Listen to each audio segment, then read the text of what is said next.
Hexa limited is using standard absorption costing. अब ये देखिए उसने ये एक चीज बता दी, standard absorption costing to monitor the its cost. The management is considering to adopt a marginal costing system. उसने स्टैंडर्ड कॉस्टिंग सिस्टम अप्लाई की, अब्जॉर्प्शन कॉस्टिंग। अब वो क्या इस्तेमाल करना चाहता है, marginal. In this respect following information has been extracted. कहता है actual as well as budgeted sales 10,500 और 2000 पर यूनिट के हिसाब से। कहता है उसकी एक्चुअल सेल्स भी वही है और बजटेड सेल्स भी वही है, और 10,500 के हिसाब से। कहता है cost, standard cost per unit, ये जो गिवन है ये पर यूनिट है, और इसके साथ जो गिवन है वो पर केजी और पर आर है। कहता है 5 केजी लगता है एट द रेट ऑफ 158, और 3 घंटे लगते हैं एट द रेट ऑफ 150, और फिक्स्ड ओवरहेड वेरी इकट्ठे भी 360, और 1600 रुपए पर यूनिट कॉस्ट लगी आपकी। ओके होगी बात। नेक्स्ट वो कहता है कि बजटेड फिक्स्ड ओवरहेड 1650000, ये बजटेड ओवरहेड आ गया। बजटेड ओवरहेड्स कहां पर इस्तेमाल होते हैं, अब ये बात आपको पक्की होनी चाहिए। Budgeted over normal activity level आपके पास आएगा fixed overhead absorption rate. Budgeted over normal या बजटेड एक्टिविटी लेवल वो हमारे पास आता है रेट। उसके बाद production and actual cost were as for. कहते हैं प्रोडक्शन जो है ना, बजटेड प्रोडक्शन था 11,000 और एक्चुअल प्रोडक्शन जो है ना वो है 12,000। अगर हम फाइंड करना चाहते हैं ना फिक्स्ड ओवरहेड अब्जॉर्प्शन रेट, तो ये हमारे पास आ सकता है 16,50,000 डिवाइडेड बाय 11,000। ये बात पता चली। 16,50,000 बजटेड ओवरहेड थे और बजटेड एक्टिविटी लेवल थी 11,000। कितना आ गया, 150। ये पर यूनिट आया, ये पर आ रहा है, पर यूनिट है। और यहां पर ऊपर आपके पास 360 पर यूनिट गिवन है। अगर 360 में से 150 माइनस कर देंगे तो हमारे पास आ जाएगा वेरिएबल प्रोडक्शन ओवर। तो कितना आ गया वेरिएबल का, 360 में से ये माइनस कर दें, और ये 210 भी पर यूनिट है। और एक यूनिट बनाने के लिए 3 घंटे लगते हैं। एक यूनिट बनाने के लिए 3 घंटे लगते हैं। तो अगर हम इसको 3 पे डिवाइड कर देंगे तो पर आर भी आ जाएगा 70। और देखिए 120 रुपए है ना टोटल, 120 को 3 पे डिवाइड करोगे ना, सॉरी 120 तो पर आ रहा है, 70 उसमें वेरिएबल है, 50 उसमें फिक्स्ड है अगर पर आर चाहिए तो। ये क्लियर है। अब ये चीजें तो ये मेरे ख्याल में आप फाइंड कर लिया करोगे, ये काफी दफा ये इशू आया है, मतलब कि बजटेड डाटा देकर टोटल डाटा देकर वो हमसे अलग अलग करवा रहा है। आगे चलते हैं। कहते हैं अवेलेबल वेरिएबल कॉस्ट आपके पास गिवन है। डायरेक्ट मटेरियल कॉस्ट आपके पास 58,000 है, और डायरेक्ट लेबर आपके पास 35,000 के हिसाब से 155 है, और वेरिएबल ओवरहेड आपके पास 2975 वेरिएबल, उसने डायरेक्ट वेरिएबल दिया हुआ है। अब अगर मैं इन सबको प्लस करता हूं तो मेरे पास जो कॉस्ट आएगी वो सारी वेरिएबल कॉस्ट है। नीचे लिखता है वो कि applied fixed overhead exceed actual overhead by 200,000। इसके अंदर एक्चुअल फिक्स्ड ओवरहेड छुपे हुए हैं, इसके अंदर एक्चुअल फिक्स्ड ओवरहेड छुपे हुए हैं। कैसे फाइंड करेंगे भला, actual activity level multiplied by fixed overhead rate. अब क्योंकि सारे यूनिट हैं तो हमारे पास एक्चुअल यूनिट्स कितने, एक्चुअल यूनिट्स, तो 12,000 को आप मल्टीप्लाई कर दें 150 से, 12,000 को आप मल्टीप्लाई कर दें अब 12,000 एक्चुअल एक्टिविटी लेवल है और 150 पर यूनिट रेट है, तो कितना आंसर आ गया, ये आपका एग्जैक्ट ठीक आएगा। आपका किताब के जो किताब में आंसर होगा वही आपका आएगा। जब आप यूनिट लेकर लोगे ना तो आपके अप्लाइड एफर्ट्स में मसला नहीं आएगा, और ये सिर्फ वेरिएंस में ऐसा करना है, बाकियों में ऐसा जरूरी नहीं। अब आप बताएं आपके एक्चुअल कितने होंगे, क्योंकि वो कहता है कि जो अप्लाइड है ना वो एक्चुअल ओवरहेड से 2 लाख ज्यादा है, तो फिर एक्चुअल कितने हुए 16 लाख। एक्चुअल फिक्स्ड ओवरहेड, ये थे अप्लाइड फिक्स्ड ओवरहेड, और आ गया एक्चुअल फिक्स्ड ओवरहेड डायरेक्ट लिख दूं 16 लाख कितने 16 लाख।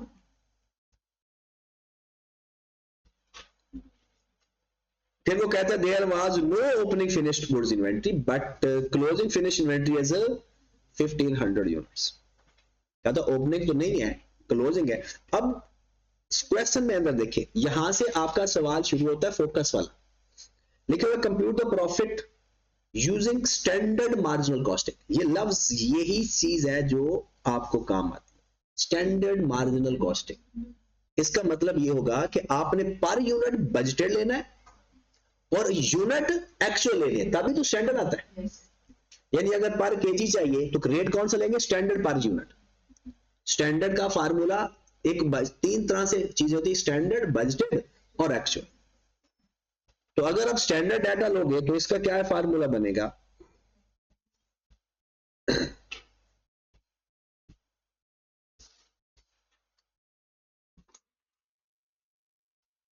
हमने मार्जिनल के तहत प्रॉफिट फाइंड करना है तो यहां पर आप लिख देंगे इनकम स्टेटमेंट या प्रॉफिट एंड लॉस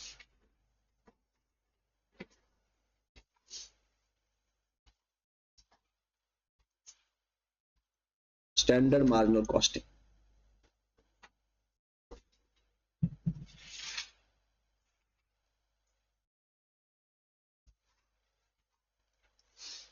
अब स्टैंडर्ड से ही सारे सवाल, अब आप ये नहीं कहोगे कि अब एक और सवाल आएगा पेपर में वो कहेगा बजटेड प्रॉफिट, फिर हमने बजटेड यूनिट्स लेने। अब इसके अंदर हमारे पास सबसे पहले तो आ जाएगी सेल्स। हाँ जी, सेल्स में वो कह रहा है, ये डाटा उसने सेल्स का दिया हुआ है, कहता है आपके 10,500 यूनिट सेल्स हुए हैं। वो कहता है एक्चुअल भी यही है बजटेड भी यही है, मतलब इसका मतलब है सेल में कोई वेरिएंस नहीं है, सेल के अंदर कोई वेरिएंस नहीं है। तो 10,500 को मल्टीप्लाई कर देते हैं 2000 से, 10,500 मल्टीप्लाई बाय 2000 कितना 2100,000 21 मिलियन, ऊपर 1000 में ले लेते हैं, लेस करेंगे मार्जिनल कॉस्टिंग है जी तो वेरिएबल डाटा सारा ले, less variable cost of sale, variable cost of sales. Opening stock तो है नहीं तो हमारे पास अब स्टैंडर्ड है पर यूनिट ये लेंगे और क्वांटिटी 12,000 लेंगे, ऐसा ही होगा। Actual production multiply by standard per unit. Standard cost लेने के लिए चाहे स्टैंडर्ड मटेरियल कॉस्ट लो, स्टैंडर्ड लेबर कॉस्ट लो, स्टैंडर्ड वेरिएबल लो, कोई भी स्टैंडर्ड आपको चाहिए टोटल, तो हम क्या करेंगे, अगर चले मटेरियल की बात करते हैं, मटेरियल में आपकी एक्चुअल प्रोडक्शन कितनी है 12,000 multiplied by per unit cost कितनी है 790, ऐसा ही होगा। अब जरा एक और तरीके से भी देखिए क्योंकि अब आपने ना इसको दिल खोल से चीजें देखनी। स्टैंडर्ड क्वांटिटी कैसे फाइंड करते थे, एक यूनिट को बनाने के लिए 5 केजी चाहिए, 12,000 यूनिट को बनाने के लिए कितने केजी चाहिए होगा, 12,000 में 5 मल्टीप्लाई बाय 158, ये तरीका भी वही होगा। और अगर आप डायरेक्ट 790 से मल्टीप्लाई करोगे, केजी दरमियान से वैसे ही निकाल दो तो आपका आंसर भी वही आएगा, क्योंकि हमें चाहिए स्टैंडर्ड पर यूनिट और एक्चुअल प्रोडक्शन, तो स्टैंडर्ड डाटा आ जाता है। तो दोनों तरीकों से, वो तो आपको पता है ना, स्टैंडर्ड फाइंड करने का तरीका तो वैसे ही आपको पता है। तो कितना आंसर आ गया मटेरियल का 948000। लेबर 12,000 को मल्टीप्लाई कर देंगे 450 से, कितना 5400। फिर करेंगे जनाब वेरिएबल, क्योंकि हमें चाहिए marginal costing, variable fixed overhead, sorry variable factory overhead, और ये फैक्ट्री वाला भी होता है और फिक्स्ड वाला भी होता है। हाँ जी, उसका रेट कितना है भला, एक है पर यूनिट, एक है पर आर। हम पर यूनिट पर आर भी ले सकते हैं लेकिन हम इसको डायरेक्ट कर रहे हैं ना, तो पर यूनिट कितना रेट है 210। 12,000 को मल्टीप्लाई कर देंगे 200 2520। अच्छा, अगर ये अब्जॉर्प्शन वाला करना होता तो वैसे होना यही चाहिए कि आपके पास मल्टीप्लाई कर देना चाहिए, बजटेड डाटा लेना चाहिए, लेकिन वो यहाँ पर भी जैसे एक क्वेश्चन आपने किया था उसमें रिकंसिलिएशन भी उसने पूछी थी, उसमें यहाँ पर भी वो 12,000 ही ले लेता है फिक्स के लिए भी, अब्जॉर्प्शन कॉस्टिंग के अंदर फिक्स के लिए, लेकिन कभी बजटेड भी लेता है। अब इस सवाल में जब हम करेंगे तो बजटेड उसने लिया होगा, जब नीचे हमने ओवरहेड माइनस करने हैं तो उसने बजटेड लिए हुए, तो ये इस एरर को ना एक्सेप्ट करना है और अपने वहां एक कॉन्सेप्ट को पक्का करना है और उसके हिसाब से अपना क्वेश्चन करना है। हाँ जी, इसमें हमारे पास कितनी अमाउंट आ गई, ये हमारे पास वेरिएबल कॉस्ट आ गई, 17400 प्रॉफिट डिफाइन करना बस इसी को 17400। अगर हम इसको माइनस करेंगे तो क्या आएगा, 36 कंट्रीब्यूशन yes 3600 लेस कर देते हैं इसमें से जी फिक्स्ड ओवरहेड। अब फिक्स्ड ओवरहेड हमारे पास यहां पर गिवन है 16,50,000। क्लोजिंग स्टॉक भी करना है, बिल्कुल करना है, क्लोजिंग स्टॉक भी करना है, बिल्कुल करना है। लेस क्लोजिंग स्टॉक, हाँ जी, क्लोजिंग स्टॉक कितना है जी 1500 मल्टीप्लाई बाय कौन सा रेट, इन सबको प्लस करके, यही पर जो है ना, क्लोजिंग स्टॉक के अंदर मटेरियल भी होता है, लेबर भी होता है और ओवरहेड भी होता है। अब्जॉर्प्शन हो तो 4 रेट प्लस करते हैं और मार्जिन हो तो 3 रेट करते हैं, इन तीनों को प्लस करके मल्टीप्लाई कर दो 1550 अमाउंट कितनी आ रही है इसकी 21, अब बता दें ये कितनी है 1450 21, ये माइनस करेंगे, ये हमारे पास कॉस्ट ऑफ सेल आ जाएगी।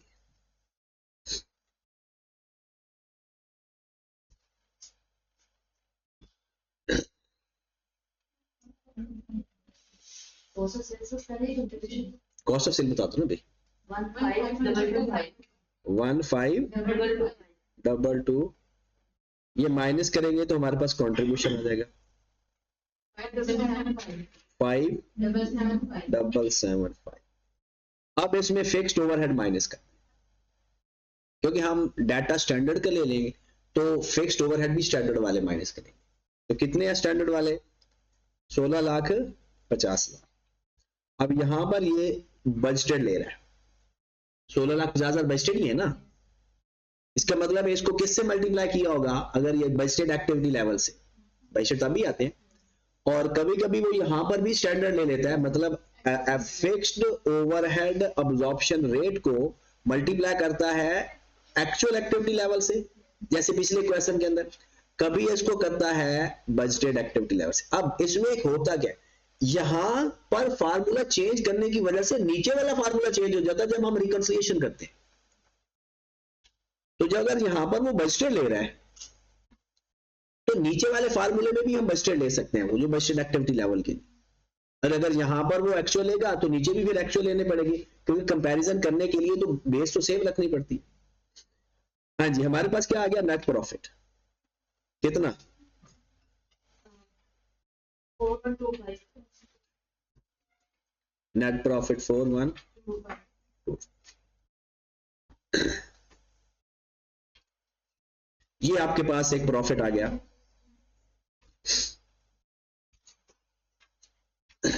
हाँ जी, अब इसमें कोई इश्यू है तो साथ साथ डिस्कस करते जाना है, क्योंकि अब हमारे पास मजीद टाइम इसको डिस्कस करने के लिए नहीं होगा, क्योंकि अब आपने जो क्वेश्चन करने हैं ना वो मैक्सिमम 20 क्वेश्चन आपने अपनी असाइनमेंट के करने, और उन 20 क्वेश्चंस के अंदर मेरे ख्याल में मैक्सिमम तो क्वेश्चन हो गए हमारे, बाकी जो 2-3 रह जाएंगे वो आपने खुद करने हैं, और उसका सोल्यूशन मैं आज शेयर कर दूंगा। ये मैंने क्वेश्चन नंबर 5 का भी सोल्यूशन शेयर किया हुआ है, ठीक है, मैंने कर दिया था, वो मैंने नंबरिंग नहीं दी, मैंने लेक्चर के नंबर दिए हुए, तो मैं कोशिश करूंगा कि आज ना जाके उनके ना ईयर्स लिख दूंगा, पास पेपर का ना ईयर्स लिख दूंगा, और शायद नाम भी ऐड कर दूंगा पास पेपर का, ताकि ना वो आपको ढूंढने में आसानी हो कि आपको जो चाहिए ना सिर्फ उसी पे जाएं, कोई लेक्चर आपको दूसरा ढूंढने की जरूरत नहीं है।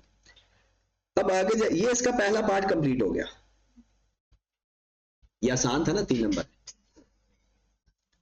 अगला सवाल है 8 नंबर का, कहता है reconcile the profit computed above with the actual profit under marginal costing bye incorporating the related variance.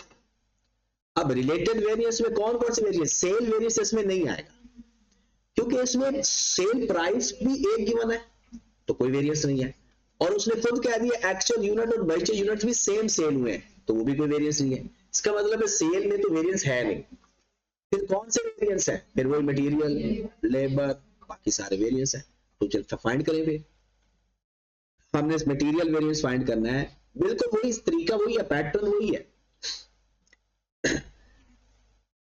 एक बात का इसमें ख्याल रखना है, क्योंकि मार्जिनल कॉस्टिंग है ना तो फिक्स्ड ओवरहेड के वो वॉल्यूम वेरिएंस नहीं फाइंड होगा, फिक्स्ड ओवरहेड का वॉल्यूम वेरिएंस फाइंड नहीं होगा। इसमें एक्सपेंडिचर वेरिएंस फाइंड कर लोगे और टोटल कॉस्ट वेरिएंस फाइंड कर लोगे, बस। चलिए जी कह रहे जरा, तो सबसे पहले हम मटेरियल वेरिएंस की तरफ जाते हैं। ये सारी चीजें गिवन है, जस्ट हमने लिखना है। अगर आप कहते हो तो टेबल बना लेते हैं मिलके, standard rate, actual rate, standard quantity और स्टैंडर्ड आवर्स, एक्चुअल क्वांटिटी। जी एक बात, जी जी मार्जिनल में जो नहीं लिया है तो मार्जिन भी उससे कर रहे हैं ना, तो फिक्स हम वो ले रहे हैं, अप्लाइड ले रहे हैं, तो मार्जिन में तो स्लाइड नहीं लेते। फिक्स्ड अप्लाइड तो नहीं ले रहे, आपने कहा ना एक्चुअल से मल्टीप्लाई कर सकते नहीं नहीं, वो अब्जॉर्प्शन लेते हैं तो तब लेते हैं, अब्जॉर्प्शन कॉस्टिंग के अंदर करते हैं, इसमें तो नहीं अप्लाइड नहीं लिया हमने। हैं। आपने बोला ना कि एक्चुअल से भी उसको मल्टीप्लाई कर सकते हैं बजट से। अब जब ये अब्जॉर्प्शन का करेगा तो एक्चुअल से मल्टीप्लाई करेंगे, और जब मार्जिनल का लेगा तो टोटल ओवरऑल एक्चुअल लेते होते हैं। आपको याद होगा मार्जिनल कॉस्टिंग में एक्चुअल ओवरहेड ले लेते हैं या बजटेड लेते हैं, या दोनों में से कोई एक गिवन हो तो वही ले लेते हैं, ठीक है। प्लस इसमें एक्चुअल भी है और बजटेड भी है, इसमें वो बजटेड ले रहा है, एक्चुअल भी है ना, 16 लाख आपने फाइंड किए तो है अभी, एक्चुअल भी गिवन है और बजटेड भी गिवन है। और इस बजटेड का लेने का फायदा क्या है, क्योंकि हम स्टैंडर्ड मार्जिनल कॉस्टिंग कर रहे हैं। अगर हम एक्चुअल मार्जिनल कॉस्टिंग करेंगे तो फिर एक्चुअल लेंगे, ठीक होगी बात। चले सर एक्चुअल ओवरहेड को एक्चुअल ओवरहेड कैसे है 16 लाख ये अप्लाइड एफर्ट्स हमने फाइंड किए थे, एक्चुअल एक्टिविटी लेवल 18 लाख, 12,000। अच्छा 12,000 है। तो ये वो एक्चुअल यूनिट्स दिया है। Actual activity level yes multiplied by standard rate, ये हमारे पास आ गया अप्लाइड। जी। और अप्लाइड कहता है 2 लाख ज्यादा है एक्चुअल से, तो 16 लाख। चले जी, सबसे पहले स्टैंडर्ड रेट गिवन है क्वेश्चन के अंदर, मटेरियल का कितना 158 और लेबर का कितना 150, ख्याल से लेना है क्योंकि बल्कि पर आर ही गिवन है 150। वेरिएबल का पर आर लेना है। अब एक्चुअल रेट नीचे गिवन है 160, 155 और वेरिएबल का मुझे बता दें 160, 155 और क्या करेंगे, इसको डिवाइड कर देंगे 35,000 पे 85। ये बात समझ लगी है ना।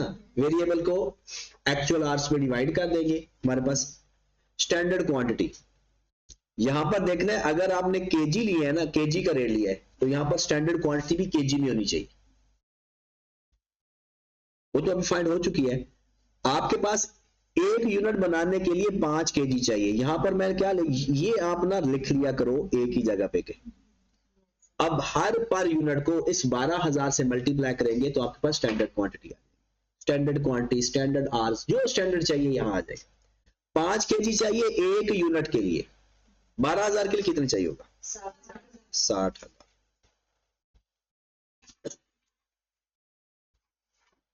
फिर आए 3 घंटे चाहिए 1 यूनिट के लिए, तो 12,000 घंटों के 12,000 यूनिट के लिए कितने घंटे चाहिए होंगे? 36,000। इसका तो सेम आता है।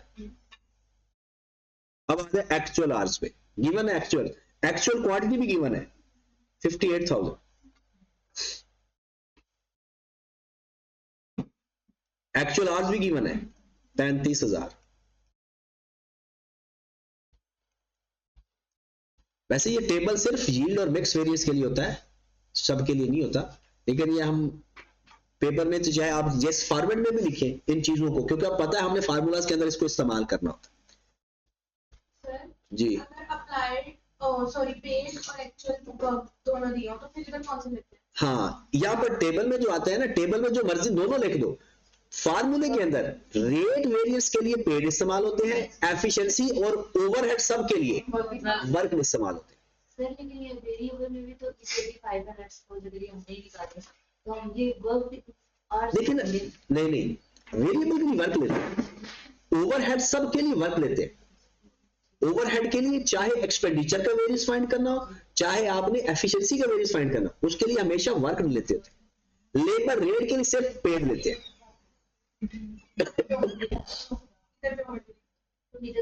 इधर आप फार्मूला जब लगाएंगे ना, ये टेबल आप हमारी वर्किंग है। हमने यहां पर जैसे यहां पर 2 चीजें लिख सकते थे, क्वांटिटी परचेज्ड, क्वांटिटी यूज्ड, बिल्कुल ऐसे ही आवर्स पेड, आवर्स वर्कड। ये आपकी अपनी मर्जी है, क्योंकि मेन नीचे जब इस्तेमाल करेंगे ना, ये टेबल तो हमने सॉल्यूशन में शायद शो ही ना करना हो, ये आप लिख देंगे वर्किंग के अंदर और फिर आगे इस्तेमाल कर लेंगे। हाँ जी, आप आगे वही सेम क्वेश्चंस क्या करेंगे? सबसे पहले प्राइस का वेरिएंस फाइंड करें, material price variance, material usage variance. हाँ जी, करें फाइंड। मुझे डायरेक्ट आंसर ही बता देना, पहले आप ये निकाल लो अपने। Labour rate variance, labour efficiency variance, variable expenditure variance, variable efficiency variance. एक बार आप कर लो फाइंड।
हो गया?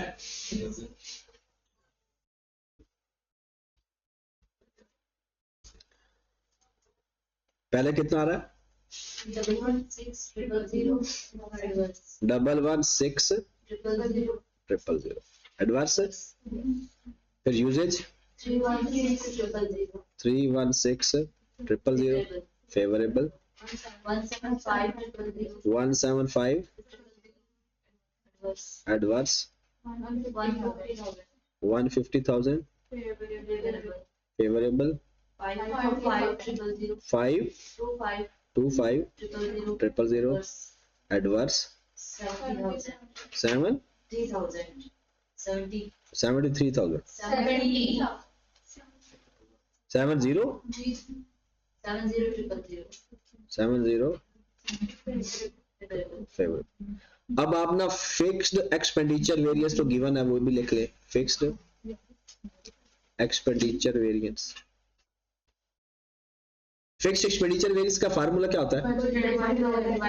बजटेड और फिक्स्ड ओवरहेड माइनस, ये दोनों गिवन है आपके पास। बजटेड फिक्स्ड ओवरहेड कितने हैं? 50 बजटेड फिक्स्ड ओवरहेड कितने? 16,50,000। और एक्चुअल कितने हैं वो भी हमने फाइंड किया, 16 लाख। कितना आ गया? 50,000 फेवरेट। अब इसको नेट कर लो, सारे वेरिएंस को नेट कर लो, ताकि वो डायरेक्ट या तो पेपर में तो चाहे हम पूरा पूरा लिख देंगे, फिलहाल इसको बल्कि हम लिख लेते हैं। इसका तरीकाकार अब क्या होगा, सारे वेरिएंस आपके पास है ना, यहां पर देखेंगे प्रॉफिट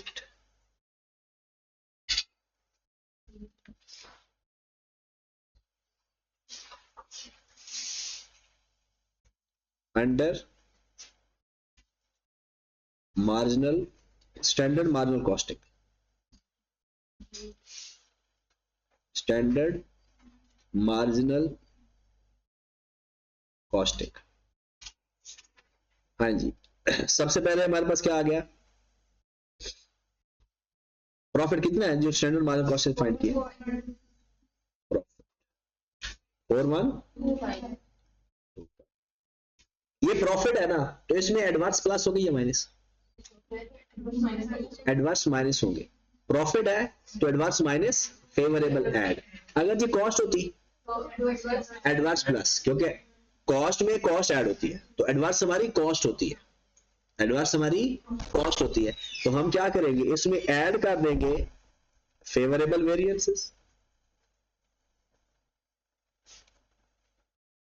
और लेस कर देंगे एडवर्स। अब फेवरेबल सारे लिख एक ही साइड पर लिख देते। कौन कौन से फेवरेबल है?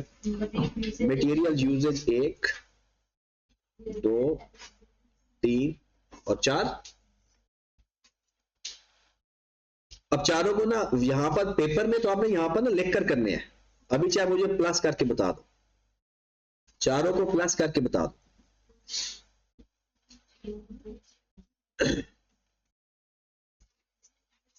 586 और लेस कर दो एडवर्स,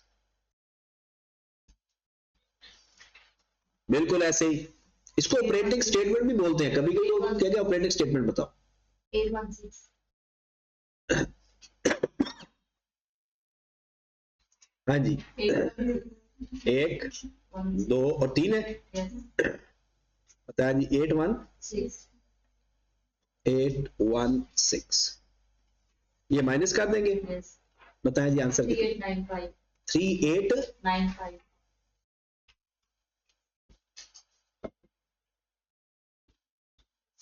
3895 3895।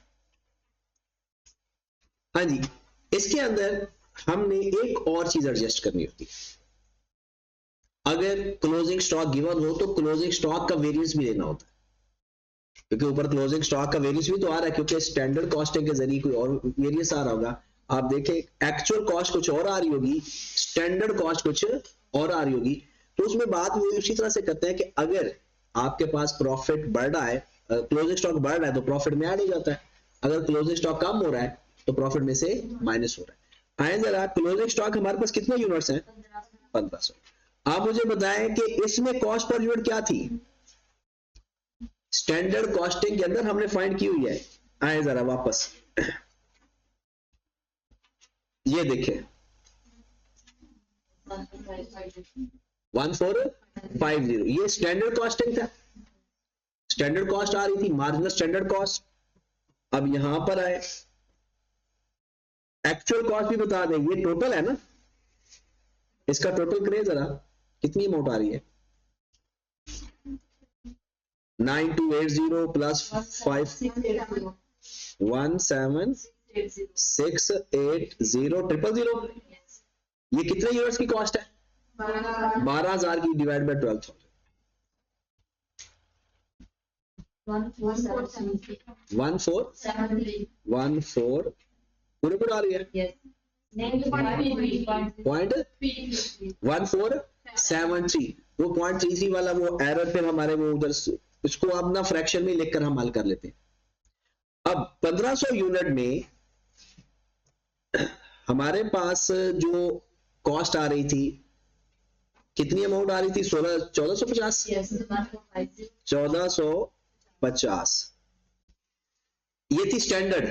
एक्चुअल में कितनी आ रही थी, ज्यादा आ रही थी या कम, इसका मतलब है हमारा प्रॉफिट कम होगा या बढ़ेगा, क्लोजिंग स्टॉक ज्यादा हो तो प्रॉफिट ज्यादा होता है, क्लोजिंग स्टॉक कम हो तो प्रॉफिट कम होता है।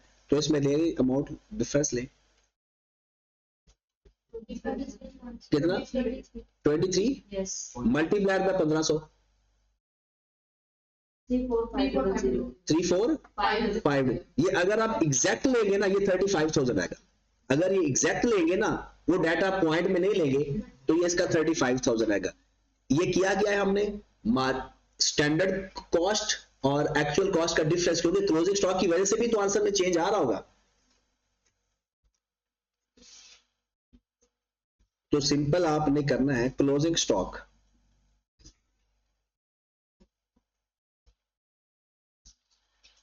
हाँ जी, क्लोजिंग स्टॉक में हमारे पास एक्चुअल कितना था 173, एक्चुअल की बात कर, वो एग्जैक्ट वो फ्रैक्शन मुझे बता दो, 4420 डिवाइड बाय माइनस 1450 है, ये मल्टीप्लाइड बाय 1500, ऐसे करना है। ये कॉस्ट का वेरिएंस है, ये स्टॉक का वेरिएंस है। अगर आपका आप जाके सेट पर हो एक्चुअल की तरफ, बजटेड से एक्चुअल की तरफ, क्लोजिंग स्टॉक ज्यादा आएगा तो प्रॉफिट में ऐड कर दो, क्लोजिंग स्टॉक कम आएगा तो प्रॉफिट में से माइनस कर दो। दोबारा देखें, ये हमारे पास था एक्चुअल रेट पर यूनिट, ये था हमारे पास स्टैंडर्ड पर यूनिट। इसके भी दो मेथड होते हैं, अगर आप ऊपर ही क्लोजिंग स्टॉक के अंदर ही वो स्टैंडर्ड कॉस्टिंग ले लो ना दोनों में, तो फिर नहीं ये वेरिएंस लेते होते क्लोजिंग स्टॉक। हमने स्टैंडर्ड कॉस्टिंग के अंदर स्टैंडर्ड कॉस्ट लेंगे, एक्चुअल के अंदर एक्चुअल लेंगे, तो फिर इसका जो वेरिएंस आएगा वो भी हमने एडजस्ट करना होता है।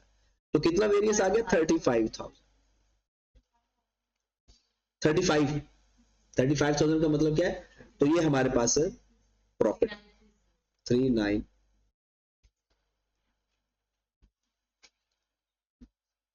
अब मैंने डाटा वही लिया है जो आई कैप ने भी लिया हुआ है, तो अब आपका आंसर भी वही एग्जैक्ट आएगा जो आई कैप का आएगा, ठीक है। ये हम एडजस्ट ना करते अगर हम ऊपर एक्चुअल लेते, क्योंकि फिर तो वेरिएंस होता ही ना, अगर सेम रेट इस्तेमाल कर लोगे, हम इसमें करें एक क्वेश्चन में करेंगे भी सही, तो फिर क्लोजिंग स्टॉक का तो वेरिएंस ले ही नहीं रहे हम, तो फिर एंड पर भी लेने की जरूरत होता ही है। ये देखिए, अब आप ये फाइंड करके देख लो, ये हमारे पास डाटा है एक्चुअल, सेल में से ये कॉस्ट माइनस करें, कंट्रीब्यूशन आ जाएगा, कंट्रीब्यूशन से फिक्स कॉस्ट माइनस करोगे तो आपके पास 3930 ही प्रॉफिट।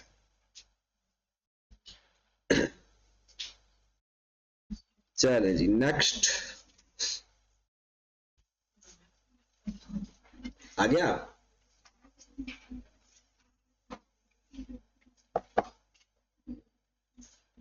चले जी, अब ना अपने कंसर्न रेज करें ताकि इसको ना क्लियर करें, जो आपको चीज परेशान करी वो बताएं। पहले दोबारा इसको एक नजर, सबसे पहले ये डाटा था हमारे पास, उसने कहा जी पहले स्टैंडर्ड मार्जिनल कॉस्टिंग के साथ प्रॉफिट फाइंड करके। हमने क्या किया, क्योंकि डाटा स्टैंडर्ड था, सेल्स में कोई वेरिएंस था ही नहीं, सेल में कोई वेरिएंस था ही नहीं, इसलिए हमने उसको एज इट इज ले लिया। उसके बाद ये हमें पता था कि हमें स्टैंडर्ड में चाहिए, तो actual units multiplied by standard per unit, सबका ऐसा किया, actual multiplied by standard, actual multiplied by standard. इस या तो हम ऐसा करते हैं कि क्लोजिंग स्टॉक 12,000 से मल्टीप्लाई ना करो ना, अब 10,500 से मल्टीप्लाई करो ना, तो फिर 1,500 माइनस करने की जरूरत ना पड़ती, क्योंकि हम ले रहे टोटल प्रोडक्शन फिर माइनस क्लोजिंग स्टॉक, क्योंकि हमें तो कॉस्ट ऑफ सेल चाहिए, जितने सेल की है उतने यूनिट्स की कॉस्ट चाहिए। तो अगर आप 12,000 से मल्टीप्लाई ना करते ही 10,500 से, तो ये स्टेप तो फिर करने की जरूरत ना होती। एक बात होगी। फिर हमारे पास ये कंट्रीब्यूशन आ गया। फिर यहां पर अगर वो कहता कि एक्चुअल फाइंड कर रहे हैं, एक्चुअल मार्जिनल कॉस्टिंग, तो यहां पर एक्चुअल फिक्स्ड ओवरहेड माइनस करते। अगर वो कह रहा है स्टैंडर्ड मार्जिनल कॉस्टिंग, तो फिर बजटेड माइनस की, ठीक है। अगर वो कहता ऑब्जॉर्प्शन कॉस्टिंग, तो फिर अप्लाइड माइनस करते। Got it? क्योंकि हमारे पास ना वो 3 ही फिक्स्ड ओवरहेड होते हैं, तो यहां पर कौन से माइनस करते हैं? बजटेड या स्टैंडर्ड के लिए बजटेड, एक्चुअल के लिए एक्चुअल, और अब्जॉर्प्शन कॉस्टिंग के लिए हम लेते थे अप्लाइड, और ऊपर ही कॉस्ट ऑफ सेल के अंदर ले लेते हैं। डन? आगे चलते हैं।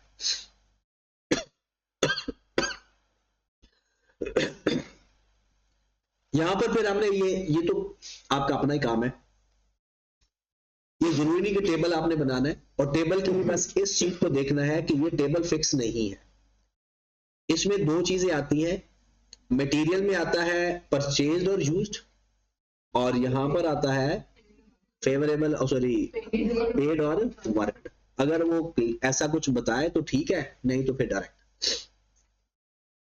फिर यहां पर जब हम प्रॉफिट स्टेटमेंट बनाते हैं, तो स्टैंडर्ड लग लोगे तो फेवरेबल प्लस करेंगे प्रॉफिट, और एडवर्स माइनस करेंगे। लेकिन कभी एक्चुअल ले लोगे ना, तो ये उल्टा हो जाएगा, क्योंकि इक्वेशन है ना, इक्वेशन है ना। फिर देखिए, अगर आप ये डाटा लोगे और इस डाटा की तरफ जाओगे, तो फिर आपके पास तो यही किया हुआ ना, budgeted plus favourable minus adverse is equal to actual, ऐसे आया हुआ है ना, इसी इक्वेशन के तहत आया हुआ। और अगर आप लोगों को एक्चुअल दे दिया जाए और कहता जी बजटेड की तरफ जाओ, तो फिर हम देखेंगे कि हमने एक्चुअल गिवन है, इसमें ये माइनस हो जाएगा, ये प्लस हो जाएगा, इज इक्वल टू बजटेड। तो आपने स्टार्ट हमेशा स्टैंडर्ड या बजटेड से करना है, और एंड एक्चुअल पे करना है। ठीक होगी बात? चले, किसी ने फाइंड किया प्रॉफिट इसका, एक्चुअल का? नहीं किया? चले, आज उसके बाद उसने कहा है कि जनाब आपने रिकंसाइल करना है मार्जिनल और अब्जॉर्प्शन कॉस्टिंग। ये वो वाला है चैप्टर नंबर 10 वाला। एक का प्रॉफिट लेंगे, उसके क्लोजिंग स्टॉक का रेट और उससे मल्टीप्लाई करके माइनस, फिर उसका ओपनिंग ऐड, फिर उस दूसरे का क्लोजिंग और ओपनिंग, ये वो वाली रिकंसिलिएशन। ये वेरिएंस वाली नहीं है, ये तो वो पुराना काम है। ठीक है, क्लियर है ये बात? अब आ जाए जरा,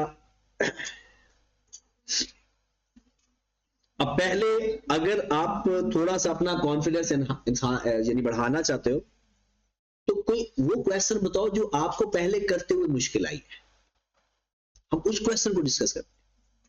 मतलब जो आपको लगा हो कि ये क्वेश्चन तो आपको बहुत ही मुश्किल लगा था, वही क्वेश्चन करेंगे, आपको लगेगा नहीं क्वेश्चन अब मुश्किल है ही नहीं, अब सिर्फ माइंड सेट मुश्किल रह गया। अब कोई सा भी क्वेश्चन उठा के बता, हम उसको डिस्कस करते हैं, आपके सामने वो क्वेश्चन हल हो जाए, और आपको भी ऐसा लगेगा कि इस क्वेश्चन में कुछ भी नहीं, जो हल किया हुआ क्वेश्चन है, चाहे क्वेश्चन नंबर 9 कह दो, 5 कह दो, 6 कह दो, 2, 1, वट एवर, कोई भी सवाल बताएं, फिर हम अगले सवाल पे चलेंगे।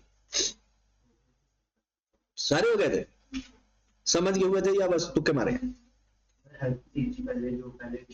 हाँ, बाद में समय लगी। अब इसका मतलब है अब सवाल आपको समझ लग जाएंगे। जो एक प्रेशर था वो खत्म हो गया, और वो प्रेशर भी आपको परेशानी सिर्फ फिक्स्ड ओवरहेड नहीं देनी है, उसमें भी आप ना सवाल ही फोकस से पढ़ते हो। बस मैं बार बार कह रहा हूं, मार्जिनल कॉस्टिंग के अंदर सिर्फ कौन से ओवरहेड लेने हैं फिक्स्ड के? सिर्फ एक्सपेंडिचर वेरिएंस। मार्जिनल कॉस्टिंग के अंदर सिर्फ एक्सपेंडिचर और अब्जॉर्प्शन के अंदर एक्सपेंडिचर भी और वॉल्यूम भी, वो दोनों वेरिएंस है। अगर वॉल्यूम अकेला नहीं गिवन तो फिर उसका कैपेसिटी और एफिशिएंसी वेरिएंस है। ठीक है, अब फिर चले लेबर पे। जब बताया कोई क्वेश्चन है तो पुराना क्वेश्चन, ताकि मैं ये बताऊं कि अब वो पढ़ने में मसला रह गया, बाकी कोई इशू नहीं। हाँ आयशा, नजर कोई है सवाल आपकी नजर में? नहीं, दोबारा करिए ना, आपके तो समझ आ जाएगी। चल मैं ना इसके कुछ आज ना आप लोगों को एक 2 लेक्चर्स बना के भेजूंगा, जिसमें वो कह रहा है कि वो जो अप्लाइड को मतलब वो जो एनालिसिस नहीं करवाता, और एक रिकंसिलिएशन। सर आपने लिस्ट में दी क्वेश्चंस की जो इंपॉर्टेंट क्वेश्चन है किसके? देखिए होता ये है, अगर मैं आपको लिस्ट दे दूं ना तो ये आपकी सिलेक्टिव स्टडी हो जाती है। आई कैप हमेशा एक नजर में रखता है सवाल के जो उसने पहले कभी ना दी, कभी भी लिस्ट पे ना जाए आप। वो क्वेश्चन हम पेपर से पहले हाँ मैं ये बता दूंगा, पेपर से पहले ना आप लोगों ने, आप देखे ना 20 बाकियों के तो ऑलमोस्ट हमने पूरे 5 पेपर किए। उसमें हमने ये देखना होता है, करने का तरीका ये होता है कि हमने ये देखना है कि अच्छा इस क्वेश्चन में ना ये 5 क्वेश्चन है, इसमें एक जैसे कॉन्सेप्ट डिस्कस हो रहे हैं, उनमें से एक कर, ठीक है। और ओवरऑल अगर आपने देखना है ना तो आप हर पेपर के ना जो लेटेस्ट 10 क्वेश्चन है ना वो लाजमी कर, यानी जो स्टार्ट वाले होंगे 10 क्वेश्चन लाजमी कर, ठीक है। अगर मैं वही बात कहता हूं कि अगर मैंने क्वेश्चन बता दिए ना तो ये बात प्रोफेशन के खिलाफ है। मैं पूछना चाह रही हूं कि जो एक ही तरह के इतने ज्यादा क्वेश्चन है ना, उनमें से एक क्वेश्चन, हाँ मैं ये कि अब इसका क्या तरीकाकार होता है, मैंने आपको क्वेश्चन दे दिया ना, आप सिर्फ वही क्वेश्चन करोगे, ऐसा ही है ना कि सर ने बताया है। इसका तरीकाकार ये होता है कि आप क्वेश्चन पढ़े कर ले, अब जब दोबारा क्वेश्चन पढ़े, क्वेश्चन जरूर पढ़ेंगे, अच्छा ये तो सारे वो वाले कंसेप्ट है, वो ना करें, फिर अगले। यहां पर हालांकि ऐसा है मार्केट के अंदर सारे टीचर्स ऑलमोस्ट देते हैं, लेकिन ये हमारे प्रोफेशन के खिलाफ होता है। इस तरह से ये होता है कि मैंने आपको एक वो इसको कहता है रिवीजन लेवल क्वेश्चन, वो हम पीएससी में देते होते, यहां नहीं। वो इसलिए कि आप ना फिर सवाल बाकी पढ़ते ही नहीं, सवाल पढ़ने से क्या होगा कि आप लोगों को आइडिया हो जाएगा कि अच्छा इस क्वेश्चन के अंदर ये चीज है। आप प्लानिंग करें कि भाई मैंने ये 4 क्वेश्चन पढ़े, इन 4 क्वेश्चन में ना 3 बातें सेम है, एक बात एक्स्ट्रा है, वो मैंने इस तरह से करनी है, बस वो कर ले। एक डिफरेंट क्वेश्चन है, कम से कम 5-6 क्वेश्चन तो हर चैप्टर के लाजमी करें डिफरेंट वाले, बाकी सिर्फ पढ़ ले, ठीक है। फिर भी अगर आप लोग कहते हो मैं शेयर कर दूंगा, लेकिन ये हमारे प्रोफेशन के खिलाफ होती है, लेकिन मार्केट में हमारे खिलाफ वो ये जो प्रोफेशन के खिलाफ बातें चल रही है, देते हैं लोग क्वेश्चन देते हैं। अभी सोशल मीडिया में भरमार आई हुई है कि भाई कॉस्ट अकाउंटिंग ये सवाल करें, और जब पेपर में सवाल होता है वो पहले कभी हिस्ट्री में नहीं आया होता। आप देख लें आई कैप की हिस्ट्री रही है। अभी ये जो लेटेस्ट क्वेश्चन आपने इसका किया होगा, जो पैटर्न में जिस पैटर्न में आया था, इस पैटर्न में कोई पहले क्वेश्चन था? ये जो क्वेश्चन पहला क्वेश्चन है, अब इसमें जो लास्ट क्वेश्चन इसका वेरिएंस वाला आया हुआ है ना, ये इसकी रिकॉर्डिंग सिर्फ समय लगी थी या पहले कर लिया था? अब इस क्वेश्चन का पैटर्न है वो किसी एक क्वेश्चन से भी नहीं मिलता, तो मैं कैसे फिर क्वेश्चन आपको सजेस्ट कर दूं कि भाई ये कर लेना। इसका सबसे अच्छा तरीका यह है कि आप लोग 10 क्वेश्चन तो करने ही करने हैं, बाकी क्वेश्चन पढ़ने हैं, उनमें से एडजस्टमेंट कोई अच्छी नजर आई तो उसको उधर ही हल कर लो। और बाकी जैसे हम ये सवाल पढ़ते हैं ना, जैसे ये सवाल है पेपर में, हमने देखा जी मटेरियल एक्स और वाई है, चले जी यहां पर फौरन पता चल गया यील्ड और मिक्स होगा, ऐसा ही है। फिर जी टोटल गिवन है, इसमें ओपनिंग क्लोजिंग, अच्छा जी ओपनिंग क्लोजिंग में क्या होता है? रॉ मटेरियल का है तो वो यूज्ड और परचेज में फर्क आ जाएगा, और अगर फिनिश गुड्स का है तो सोल्ड और प्रोडक्शन में फर्क आ जाएगा। इस तरह से ये तैयारी करना शुरू कर, ठीक है। चले जी फिर चले लेबर में, या भी कोई सवाल है? लेबर को थोड़ा सा इंट्रोडक्शन दे दे तो, ताकि आपको पता चले कि लेबर के सवाल वो सारे पिछले ही हैं, उसमें सिर्फ लर्निंग कर्व इफेक्ट वाली बात आती है वो हमने की हुई है, लेकिन जो बेसिक चीजें है ना वो मैं आपको बता देता हूँ।